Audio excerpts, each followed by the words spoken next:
Bien, pues vamos a iniciar el estudio de hoy y vamos a orar para empezar. ¿A quién le gustaría orar? A ver, ¿quién quiere orar? Adelante. Padre, te damos gracias por esta noche, te pedimos que nos cuides hoy, te pedimos que la clase de hoy sea de edificación para nosotros y también para todos los que puedan venir, lleguen con bien. En el nombre de Cristo Jesús, amén. Amén. Amén. Es que creo que el micrófono está abajo, así es que tengo que dejar para que se oiga. Es que hoy Facebook no nos dejó otra vez poner bien la...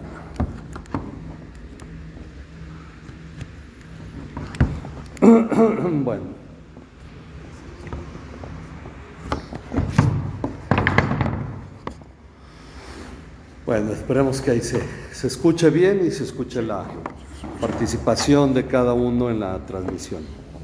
Ok, entonces mejor hacemos un cambio.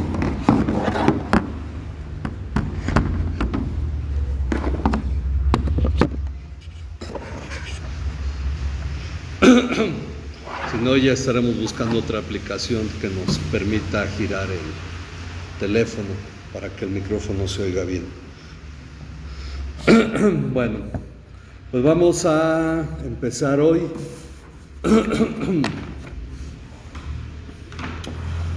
Hoy vamos a la lección 14 de esta serie de estudios que estamos viendo del Evangelio de Juan. Y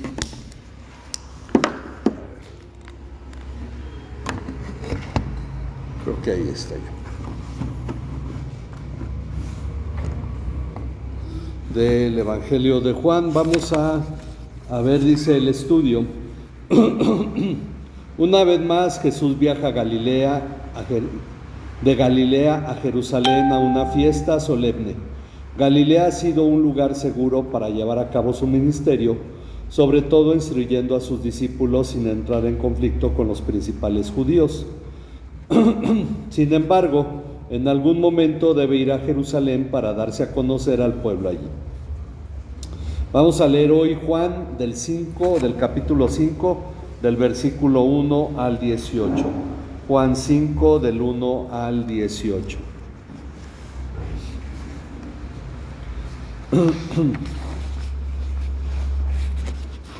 Ok, entonces vamos a empezar allá con un versículo cada quien. Después de esto se celebraba una fiesta de los judíos y Jesús subió a Jerusalén.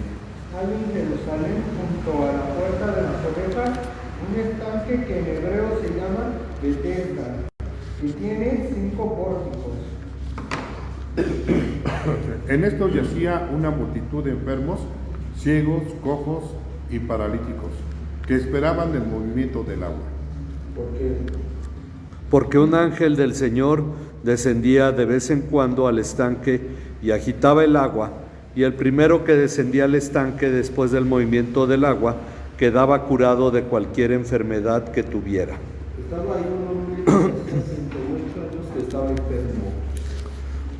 Cuando Jesús lo vio acostado ahí y supo que ya llevaba mucho tiempo en aquella condición, le dijo: ¿quieres ser sano? Señor, le respondió, el enfermo no tengo quien me meta en el estanque cuando se agita el agua y entro, y entre tanto que yo voy, otro desciende antes que yo. Jesús le dijo: levántate, toma tu camilla y anda. Es Juan 5, 9. Y al instante aquel hombre fue sanado y tomó su lecho y anduvo, y era día de reposo aquel día. Por eso los judíos decían al que había sido sanado, es día de reposo, y no te es permitido cargar tu camilla. Pero él le respondió: el mismo que me sanó me dijo: toma tu camilla y anda. Entonces le preguntaron, ¿quién es el que te dijo, toma tu lecho y anda? Pero el que había sido sanado no sabía quién era, porque Jesús, sin que se diera cuenta, se había apartado de la multitud que estaba en aquel lugar. Después les halló Jesús en el templo y les dijo: mira, has sido sanado, no peques más para que no te venga alguna cosa peor. Entonces se fue y dijo a los judíos que Jesús era el que lo había sanado. A causa de esto los judíos perseguían a Jesús, porque hacía estas cosas en el día de reposo. Y Jesús le respondió: mi Padre hasta ahora trabaja y yo trabajo. Entonces, por esta causa, los judíos aún más procuraban matar a Jesús, porque no solo violaba el día de reposo, sino que también llamaba a Dios su propio Padre, haciéndose igual a Dios. Bien, vamos a ir viendo en este estudio lo que acabamos de leer.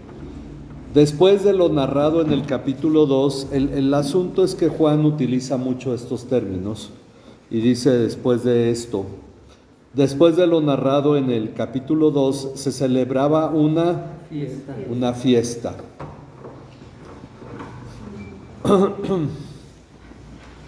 Se celebraba una fiesta de los judíos.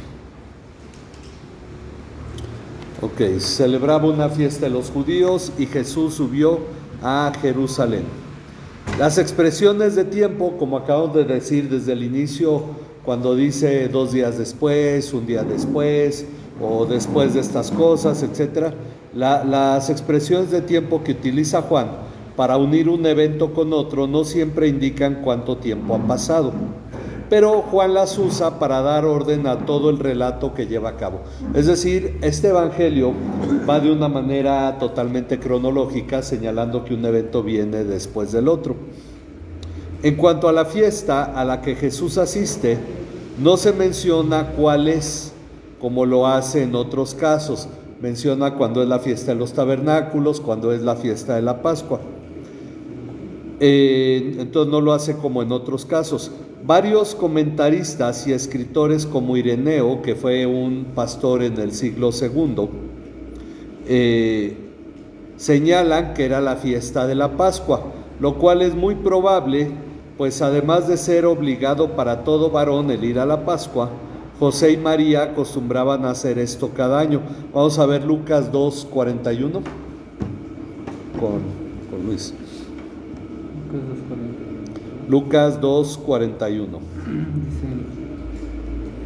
Iban sus padres todos los años a Jerusalén en la fiesta de la Pascua. Ok, entonces José y María todos los años iban a la fiesta de la Pascua a Jerusalén y seguramente así instruyeron a sus hijos.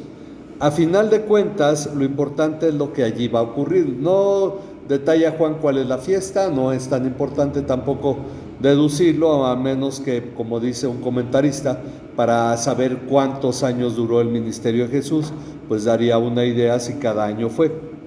Pero en el punto 2 nos dice: hay en Jerusalén, junto a la puerta de las ovejas, un estanque que en hebreo se llama Betesda. Esto es lo que algunas versiones dicen, que significa casa de misericordia. Otras versiones dicen Betzata o Betzatá, que es casa de los olivos. Entonces, entre versiones se va, hay algunas que dicen Betsaida, pero bueno, eso no es muy usado. Y ¿qué es lo que tiene este estanque? 5 pórticos. 5 pórticos. Pórticos o portales, como los que vemos, ¿no? Ahí en el centro de Toluca, así esos arcos, ¿no? Con techo. Bueno, en el suelo de los portales estaba una multitud de enfermos. Ok. Una multitud de enfermos, ciegos, cojos y paralíticos. Ok, ciegos, cojos y paralíticos. El detalle ahora es que la siguiente parte del versículo 3, la segunda mitad, bueno, la última frase nada más, y el versículo 4, no se encuentran, como dicen algunos comentaristas, en los mejores y más antiguos manuscritos. Ok, lo que el pasaje dice, pero lo tenemos en la Reina Valera y lo tenemos en la Nueva Biblia de las Américas, dice, esperaban el movimiento del agua. Esperaban el movimiento del agua porque un ángel del Señor descendía de vez en cuando al estanque y agitaba el agua. Y el primero que descendía al estanque después del movimiento del agua quedaba curado o sano de cualquier enfermedad que tuviera. Ahora, esto es muy interesante porque nadie más lo menciona. Ahí estaba la fuente, bajaba el ángel, Mateo, Marcos, Lucas no lo mencionan las epístolas, pero esto llama la atención. El asunto es que se considera más difícil haber omitido esto si era parte del original. Hay una cosa en cuanto a las copias, los originales como tal no existen ya. Entonces, todo lo que tenemos son manuscritos muy antiguos que son copias de los originales. Esas copias, que son miles, tienen diferencias entre ellas y se han agrupado dependiendo del lugar de donde provienen, porque se han dado cuenta que una copia en un lugar como Alejandría, en Egipto, le faltaba una palabra o le sobraba una palabra, todas las demás de esa zona tienen lo mismo. Otra es ahí en Constantinopla o en Bizancio, donde se encontraron otras y se ven diferencias. Entonces el texto bizantino, por ejemplo, sí trae esta parte, pero no la traen otros, y ahí ha habido una discusión. Entonces se preguntan, ¿qué es más fácil? Que un copista dijera, bueno, esto no lo voy a meter y me lo brinco, o que uno tratara de explicar algo. Bueno, dice, se considera más difícil haber omitido esto si era parte del original que haberlo agregado. Es decir, era más difícil haberlo quitado. Se cree que fue una explicación para el versículo 7, donde el hombre le explica a Jesús que no hay quien lo meta al agua. Escrita al margen en alguna copia, es decir, algún copista al margen puso una explicación de por qué la gente esperaba ahí, porque había tantos enfermos alrededor del estanque, y por qué el hombre le explica a Jesús que no hay quien lo meta, y cuando él va a entrar ya otro le ganó. Entonces dicen, se considera que fue una explicación para el versículo 7 escrita al margen en alguna copia que posteriormente se incluyó en el texto. Sin embargo, este lugar milagroso no se menciona en algún otro libro de la Biblia, y Juan no se detiene en este importante lugar, sino que se enfoca en el milagro que Jesús ha de llevar a cabo. Ahora, el asunto es que Juan no hace mucho énfasis, si ustedes se fijan, se menciona, pero él no habla más allá de esto. Él dice, al parecer este estanque era como una alberca o piscina cuyas aguas medicinales atraían al pueblo en busca de sanidad, como balnearios que ha habido de aguas termales y aguas sulfurosas y todo esto. Y como el estanque era alimentado por aguas subterráneas, al parecer el movimiento que estas corrientes provocaban se le atribuía a la obra de un ángel. Entonces, eso algunos comentaristas, porque no es uno ni dos, me encontré varios que lo explican de esta manera, que esa era la interpretación de las personas. No se tenía un testimonio, no hay más testimonio de que en realidad ahí la gente fuera sanada. Hay testimonios muchos de que Jesús sanaba a las personas, pero no se menciona, bueno, Jesús sana igual que en el estanque de Betesda, ¿no? Sería algo que podríamos escuchar. Pero bueno, no se descarta finalmente que sí pudiera haber esa obra de parte de Dios. La gente tendría un sentido más cercano de que Dios estaba enviando un ángel, pero el punto es que Juan no redunda mucho ahí. Dice que estaba allí un hombre que hacía ¿cuántos años? 38. 38 años que estaba enfermo. Ok, 38 años que estaba enfermo. Los textos griegos no dicen de que estaba enfermo. La Reina Valera dice ahí el título, curación del paralítico, ¿no? De Betesda, pero en el texto no dice que fuera paralítico. La Nueva Versión Internacional sí pone que era un paralítico, pero en realidad ningún texto griego dice que fuera un paralítico. ¿Ok? ¿De qué estaba enfermo? No sabemos. Se da a entender paralítico porque tenía una camilla, como el paralítico que bajaron del techo cuando Jesús estaba en una casa y lo bajaron, él era paralítico y estaba en una camilla. Entonces algunos deducen, pues tal vez era paralítico porque tantos años enfermo, pues seguramente no estaba enfermo de gripa, ¿no? Tendría una enfermedad que le mantenía en un estado postrado porque tenía su camilla. Y estaba postrado porque Jesús le dice, levántate. Pero, bueno, dice, cuando Jesús lo vio, ok, y no necesariamente había pasado todo ese tiempo en ese lugar, ok, tampoco asumimos que los 38 años los llevaba ahí intentando entrar a la alberca, ¿verdad? ¿Cuánto tiempo llevaba ahí? Quién sabe, pero enfermo tenía 38 años. Cuando Jesús lo vio acostado allí, por eso se supone, algunos suponen que era paralítico, lo vio acostado allí y supo que ya llevaba mucho tiempo en aquella condición. Le dijo, ¿quieres ser sano? Ahora es interesante que Jesús le pregunte eso, pero no le dice nada más. Este versículo, dice, así, este versículo manifiesta la compasión que Jesús tuvo por el hombre, tal como vamos a ver Mateo 15:32 con nuestra hermana y Marcos 10:21. Mateo 15:32.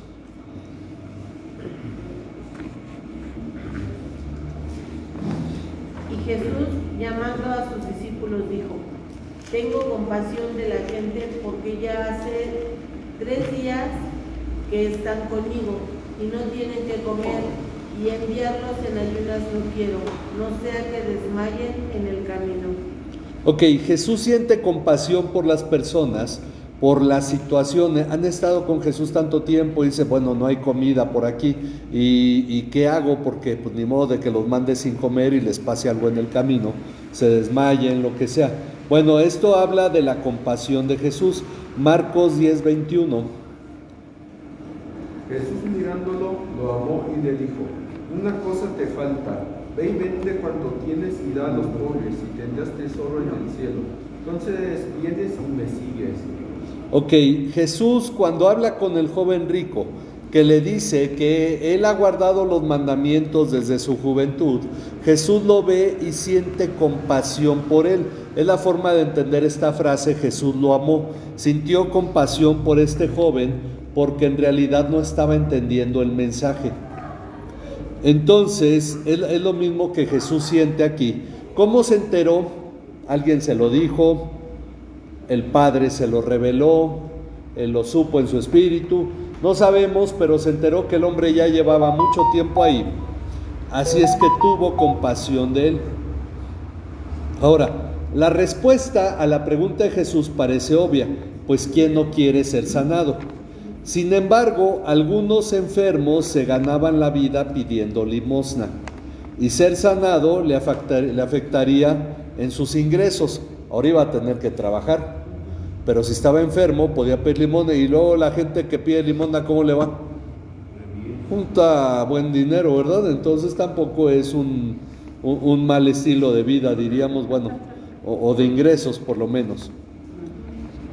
Eso obviamente no todos, pero esto podría ser también parte del por qué Jesús le pregunta. Pero la respuesta que le da el hombre, la respuesta del hombre, manifiesta la posibilidad de que ya había perdido toda esperanza, y de ahí la compasión de Jesús. Es decir, no podemos estar seguros cuál fue la situación, pero posiblemente era que Jesús le preguntó porque este hombre posiblemente ya había perdido toda esperanza de que fuera sanado por la forma en que le responde a Jesús. Porque la respuesta, cuando Jesús le dice, ¿quieres ser sano?, la respuesta es más un reproche o una queja. No un reproche a Jesús, pero es una queja. El enfermo le respondió, Señor, no tengo a nadie que me meta en el estanque. No tengo a nadie que me meta en el estanque cuando el agua es agitada. Y mientras yo llego, otro baja antes que yo. Mientras yo llego, otro baja antes que yo. Lo que él espera y lo que él piensa que Jesús le está preguntando es si quiere que lo ayude a meter al agua. Entonces era un hombre que además de todo estaba abandonado, ¿verdad? Lo que él espera es ayuda para entrar al agua. Sin indagar más, Jesús le dijo, ya no le pregunta otra cosa. ¿Qué le dice Jesús? Levántate. Levántate.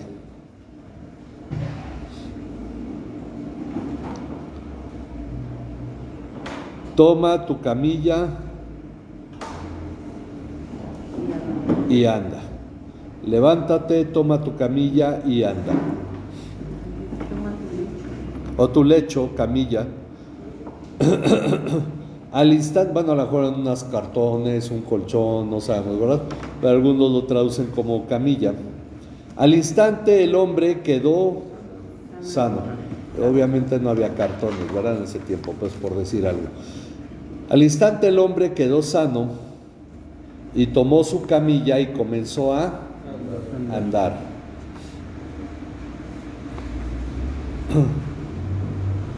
Ok, hay un milagro aquí que el hombre finalmente nunca pidió. Sin embargo, aquel día era día de reposo.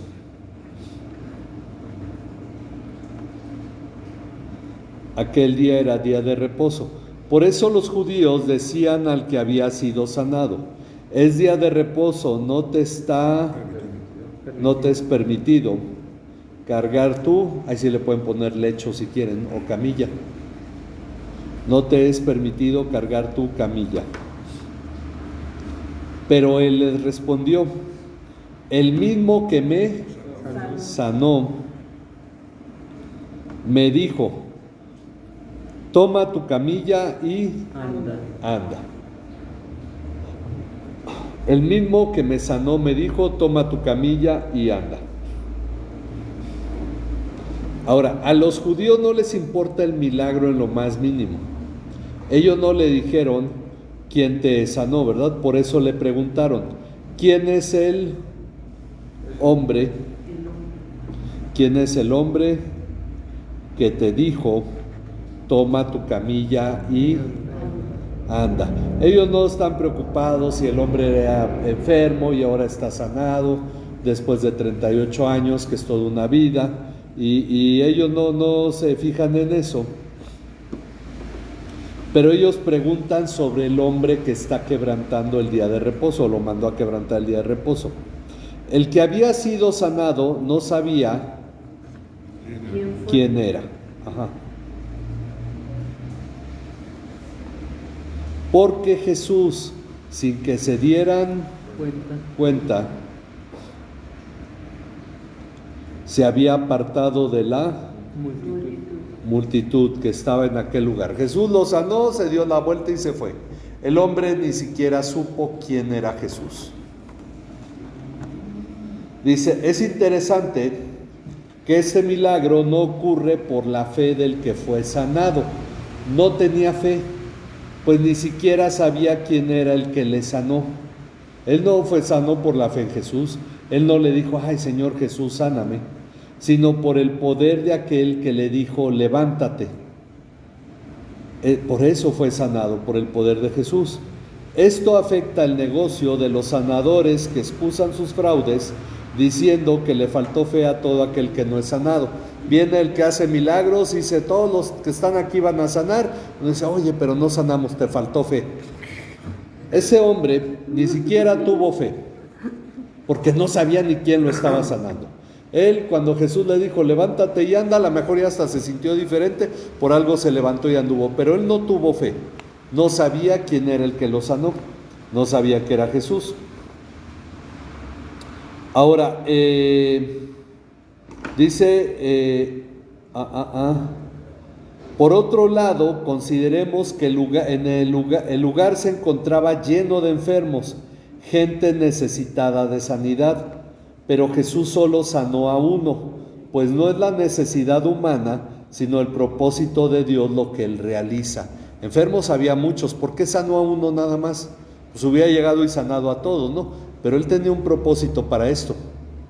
Y entonces Él estaba ejecutando su propósito. Pensamos que Dios va a actuar por nuestra necesidad, pero la realidad es que Dios no actúa por la necesidad, sino por el propósito que Él tiene. ¿Ok? Dice, después de esto, Jesús lo halló en el templo. Después de esto no sabemos si fue el mismo día o al otro día. Estaban en la fiesta, son varios días, no sabemos cuánto tiempo pasó, pero después de esto Jesús lo halló en el templo y le dijo, mira, has sido sanado. No peques más, para que no te suceda algo peor. Ok.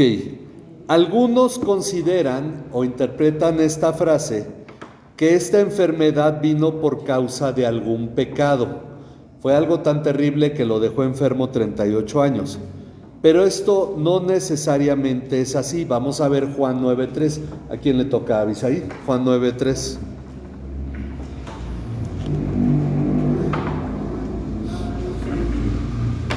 Jesús respondió, ni este pecó ni sus padres, sino que está ciego para que las obras de Dios se manifiesten en él.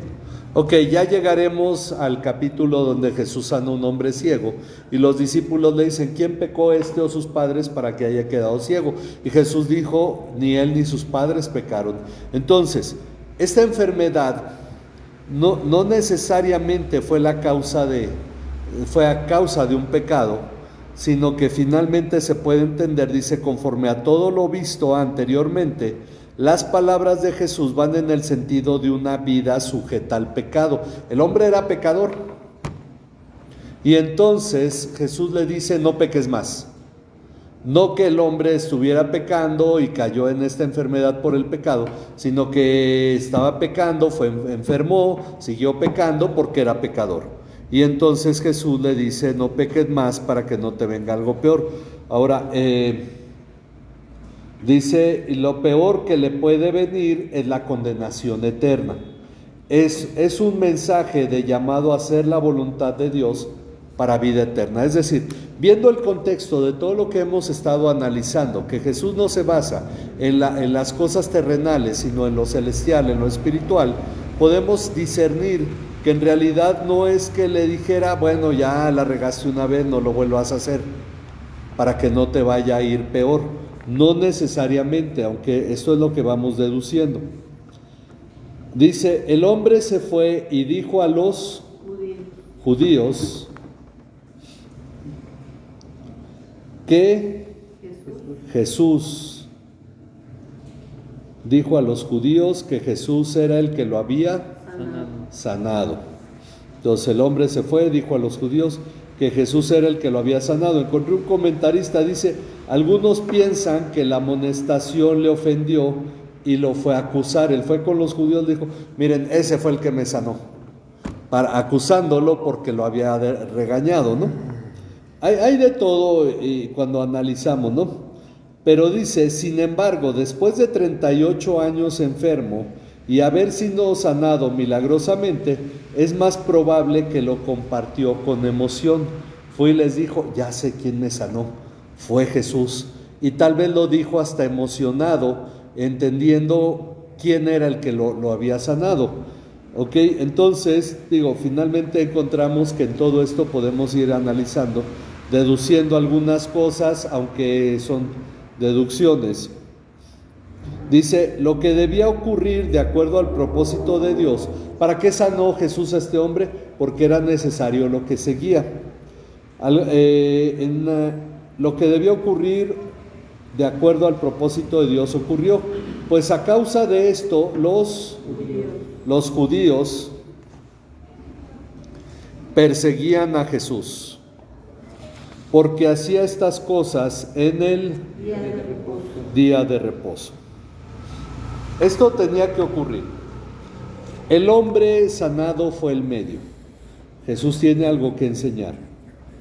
Dice, en ningún momento los judíos se detuvieron a pensar qué tipo de hombre era al que estaban señalando, capaz de hacer milagros. Ellos estaban cegados y solo veían una falta al mandamiento de Éxodo 20. Vamos a ver Éxodo 20 del 8 al 10. Acuérdate del día de reposo para santificarlo. 6 días trabajarás y honrarás toda tu obra, y harás toda tu obra. Mas el séptimo día es reposo para Jehová tu Dios. No hagas en él obra alguna, ni tu hijo, ni tu hija, ni tu siervo, ni tu criada, ni tu bestia, ni tu extranjero está dentro de tus puertas, que está dentro de tus puertas. Ok, este era el mandamiento. Ellos pueden ver un quebrantamiento. Ahora, de acuerdo a la interpretación que le daban a Jeremías 17, 21 al 22 primero. Dice, así ha dicho Jehová, guardaos por vuestra vida de llevar carga en el día de reposo y de meterla por las puertas de Jerusalén. Ni saquéis carga de vuestra casa en el día de reposo, ni hagáis trabajo alguno, sino santificad el día de reposo como mandé a vuestros padres. Ok, ahora el 27. Pero si no me oyereis para santificar el día de reposo y para no traer carga ni meterla por las puertas de Jerusalén en día de reposo, yo haré descender fuego en sus puertas y consumirá los palacios de Jerusalén y no se apagará. Ok, ellos habían interpretado que estaba prohibido cargar cosas el día de reposo. Que eso en tiempos de Jeremías Dios lo había hablado. Pero esto se refería al trabajo y no a una obra que glorificaba a Dios. Ellos deberían, Dios está haciendo su obra en medio de nosotros. Esto se refería a no ponerse a trabajar en el día de reposo, porque los comerciantes metían sus cargas aún en día de reposo, y aunque no estamos haciendo negocio, llevaban la carga y la guardaban, la almacenaban para el otro día vender, y aún sobre esto pues le reprende Dios, ¿verdad? Dice, esto se refería al trabajo y no a una obra que glorificaba a Dios, como lo era la sanidad de un enfermo por mano de Dios. A ellos les importaban los beneficios que la ley les traía. Que Dios nos bendiga, nos prospere, cuidándose de sus advertencias. No vamos a cargar cosas para que no nos venga este fuego que Dios profetizó, que Jeremías profetizó. Pero no les importaba a Dios mismo, ni su obra, ni las personas. Algo que ha ocurrido en toda generación. Gente que en la iglesia le interesa las cosas de la iglesia, mas no Dios.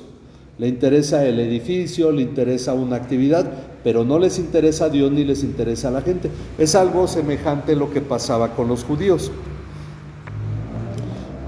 Dice, por eso, vamos a ver Marcos 2:27. También les dijo, el día de reposo fue hecho por causa del hombre, y no el hombre por causa del día de reposo. Ok. Entonces, el día de reposo se hizo para el hombre. Para el hombre. Y no el hombre para el día de reposo. Es decir, si entendemos que Jesús en realidad no quebrantaba el día de reposo, sino que en realidad bendecía a los hombres en el día de reposo, toma otra imagen, ¿verdad? La obra que le estaba haciendo. Dice, en este pasaje Jesús respondió a los judíos, hasta ahora mi padre trabaja. Hasta ahora mi padre trabaja y yo también trabajo. Hasta ahora mi padre trabaja y yo también trabajo. Entonces, por esta causa, es decir, por estas palabras, los judíos aún más procuraban matar a Jesús. Matar a Jesús, porque no solo violaba el día de reposo, sino que también llamaba a Dios su propio Padre. Llamaba a Dios su propio Padre, haciéndose igual a Dios, igual a Dios. Ahora, aquí hay algo interesante, y si hay algo especial en este último versículo. Los judíos sabían que Jesús no se refería a que José mantenía abierta la carpintería los días de reposo. Cuando dijo, mi padre hasta hoy trabaja, es hijo del carpintero, pues ha de estar abierta la carpintería, ¿no? Ha de estar trabajando.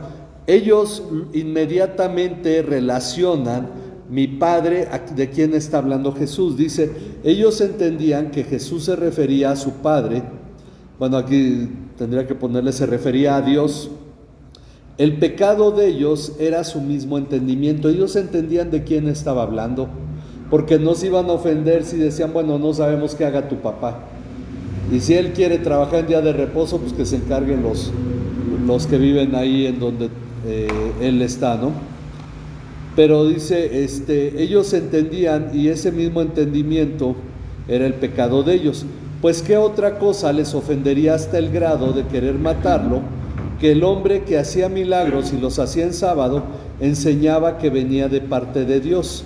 Esto era más bien la respuesta de una conciencia manchada que no deseaba ser descubierta, que el celo por Dios y su ley. Ellos no tenían celo por Dios y su ley, sino que no querían ser descubiertos. Ok, no sé si hay alguna pregunta. Entonces, pastor, ellos sabían quién era. Exacto. Pero no les convenía a ellos decir que sí. Así es, porque ellos, cuando él habla de su padre, ellos entienden que se refiere a Dios. Ellos siempre supieron quién era. Exacto, y veían los milagros, ¿no? Exacto, pero nunca quisieron, ¿por qué, pastor? Por la dureza del corazón. Los judíos hasta hoy en día dicen, los que no aceptan a Jesús, que si Dios hubiera querido hacer un cambio en las cosas que le dio a Moisés, lo hubiera hablado directamente a los sacerdotes y no como lo hizo con Jesús, que lo habló a los pastores en Belén y entonces no vino y esto se anunció primeramente a los sacerdotes y ellos hubieran aceptado el cambio de parte de Dios. Entonces era más un orgullo, como dice aquí, era más una conciencia manchada que no deseaba ser descubierta, era un orgullo nacional, como hoy en día, que siguen diciendo somos el pueblo de Dios, podemos matar a quien queramos. Entonces esto al menos lo han dicho parte del gobierno, ¿no? de Netanyahu, pero lo que ahorita decíamos, ni todos los judíos son sionistas, ni todos los sionistas son judíos, entonces es una fracción de gente que obviamente no entiende. Creo que ni las escrituras les importan, porque el día que pasó lo de la invasión de Hamas, habían hecho en la ciudad de Tel Aviv, varios rabinos habían congregado a la gente para orar y los LGBT llegaron a interrumpir y corrieron a la gente que estaba reunida. Entonces, pues no es una nación que en realidad entienda una relación con Dios, solamente lo usan como un pretexto. Ok, entonces, no sé si hay alguna otra pregunta. Bien, pues vamos a orar para terminar. Vamos a ponernos en las manos de Dios. Padre que moras en los cielos, te damos muchas gracias por tu palabra, por este estudio, Señor. Te damos gracias por el cuidado que tienes de nosotros, Señor. Te pedimos porque tú sigas haciendo tu voluntad y tu obra en nuestras vidas, Señor, porque tú sigas manifestándote a cada uno, Señor, y lo que ahora, Padre, estudiamos, Señor, venga también a darnos una idea, un concepto cada día más claro de tu Hijo Jesucristo. Líbranos de todo mal, danos sabiduría para vivir de acuerdo a tu voluntad, Señor, agradándote en todo, Señor, Padre, entendiéndolo las palabras de Jesús, Señor, que son vida, y poder realmente comprender, Señor, la obra que ahora tú realizas en nosotros. Seguimos pidiéndote por Ailín, Señor. Te pedimos que tú sigas fortaleciendo su cuerpo, Señor, y le permitas a ella tomar el peso necesario, Señor, y salir bien en cualquier estudio que le hagan, Señor.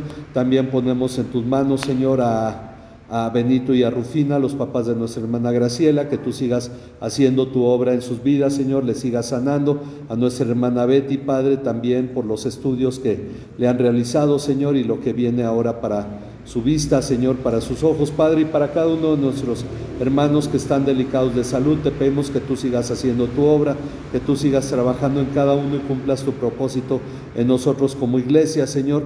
Te pedimos por mi primo Roberto, Señor, te pedimos por Hugo, por Carla también, Señor. Te pedimos porque tú cumplas tu propósito, Señor, en nosotros como pueblo tuyo, Señor, y seamos un verdadero testimonio a todas las personas que nos rodean, Señor. Gracias por todo tu cuidado y tu amor, en el nombre de tu Hijo Jesucristo. Amén. Amén. Bien, que el Señor les bendiga. Nos despedimos de quienes nos ven por internet. Dios bendiga a cada uno.